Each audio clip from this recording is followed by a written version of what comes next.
ଯଦି ଆପଣ କୌଣସି ଝିଅକୁ ମନେ ମନେ ବହୁତ ଭଲ ପାଉଛନ୍ତି, ଆପଣ ତାକୁ ନିଜର କରିବାକୁ ଚାହୁଁଛନ୍ତି, ନିଜ ପ୍ରେମରେ ଦିବାନୀ କରିବାକୁ ଚାହୁଁଛନ୍ତି, ହେଲେ ସେ ଝିଅ ଆପଣଙ୍କ ସହ କଥା ହେଉନି, ଆପଣ ଭଲ ପାଉନି, ଆପଣ ମୁହଁକୁ ବି ଚାହୁଁନି, ଆପଣ ଚାହୁଁଛନ୍ତି ସେ ଝିଅକୁ ସବୁଦିନ ପାଇଁ ଆପଣ ନିଜ ବଶରେ କରି ରଖିବା ପାଇଁ ବା ନିଜ ପ୍ରେମରେ ପଟେଇକି ରଖିବା ପାଇଁ, ତାହେଲେ ଆପଣ କ'ଣ କରିବେ? ମୁଁ ଆଜି ଆପଣ ପାଇଁ ଏମିତି ଏକ ବଶୀକରଣ ଟୋଟକା ନେଇ ଆସିଛି, ଯେଉଁ ଟୋଟକାକୁ ଆପଣ ଯଦି ମୋ କହିବା ଅନୁଯାୟୀ ଗୋଟେ ଥର କରିବେ, ତାହେଲେ ମୁଁ ଆପଣଙ୍କୁ ଗ୍ୟାରେଣ୍ଟି ସହ କହୁଛି ମାତ୍ର 7 ଘଣ୍ଟା ଭିତରେ ସେ ଝିଅ ଆପଣଙ୍କ ବଶରେ ହେଇଯିବ, ଆପଣ ପ୍ରେମରେ ପଡ଼ିଯିବ, ଆପଣ ଯାହା କହିବେ ସେୟା କରିବ, ଆପଣଙ୍କ କଥାରେ ଉଠ ବସ ହେବ।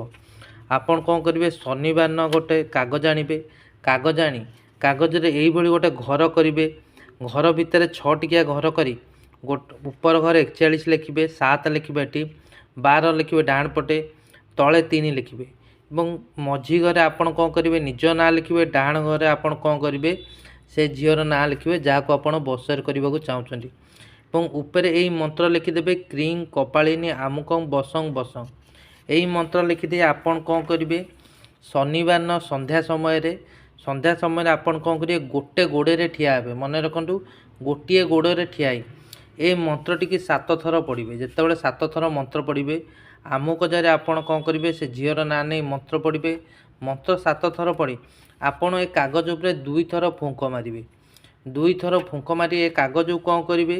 ଗୋଟେ ଟିକେ ଘିଅ ଆଣିବେ, ଗୋଟେ ଜାଗାରେ ଟିକେ ଘିଅ ଆଣିବେ। ଘିଅ ଆଣି ଏ କାଗଜକୁ କ'ଣ କରିବେ? ସେ ଘିଅରେ ବୁଡ଼େଇବେ। ଘିଅରେ ବୁଡ଼େଇ ଏ କାଗଜକୁ କ'ଣ କରିବେ? ଜାଳିଦେବେ, ଜାଳିକି ପାଉଁଶ କରିବେ। ମନେ ରଖନ୍ତୁ ଖାଲି ଜାଳିବେନି, ଘିଅ ଆଣିବେ, ଘିଅରେ କାଗଜକୁ ବୁଡ଼େଇବେ, ବୁଡ଼େଇ ଦେଇ ଏ କାଗଜକୁ କ'ଣ କରିବେ? ସାଙ୍ଗେ ସାଙ୍ଗେ ଜାଳିଦେବେ, ଜାଳିକି ପାଉଁଶ କରିଦେବେ। ସେଇ ଯେଉଁ ପାଉଁଶ ରହିଲା ସେ ପାଉଁଶକୁ କ'ଣ କରିବେ? ତା ଦେହରେ କିଛି ମାଟି ମିଶାଇବେ। ଆପଣ ଯେଉଁଠି ଠିଆ ହେଇଥିବେ ମନ୍ତ୍ର ପଢ଼ୁଥିବେ ସେଇ ପାଦ ତଳୁ ଟିକେ ମାଟି ଉଠାଇ ଆପଣ କ'ଣ କରିବେ? ସେ ପାଉଁଶରେ ମିଶାଇବେ। ସେ ପାଉଁଶରେ ମିଶାଇ ସେ ପାଉଁଶ ଆଉ ମାଟି ମିଶାକୁ କ'ଣ କରିବେ? ଆପଣ ସେ ଯେଉଁ ଝିଅର ଘର ସାମ୍ନାରେ ବା ଘର ରାସ୍ତାରେ ଆପଣ କ'ଣ କରିବେ? ସେ ପାଉଁଶ ମାଟିକି ନେଇ ଛିଞ୍ଚିଦେବେ ବା ତା ଘର ସାମ୍ନାରେ ପକାଇ ଦେଇ ଆସିବେ। କେବଳ ଏଇ ଉପାୟ କଲେ ଦେଖିବେ ଅଳ୍ପ ସମୟ ଭିତରେ ସେ ଝିଅ ଆପଣଙ୍କ ବଶରେ ହେଇଯିବ, ଆପଣ ପ୍ରେମରେ ପଡ଼ିଯିବ, ଆପଣ ପ୍ରେମରେ ଦିବାନୀ ହେଇଯିବ। ଆପଣ ଯାହା କହିବେ ସେୟା କରିବ, ଆପଣଙ୍କ କଥାରେ ଉଠ ବସ ହେବ। ଧନ୍ୟବାଦ।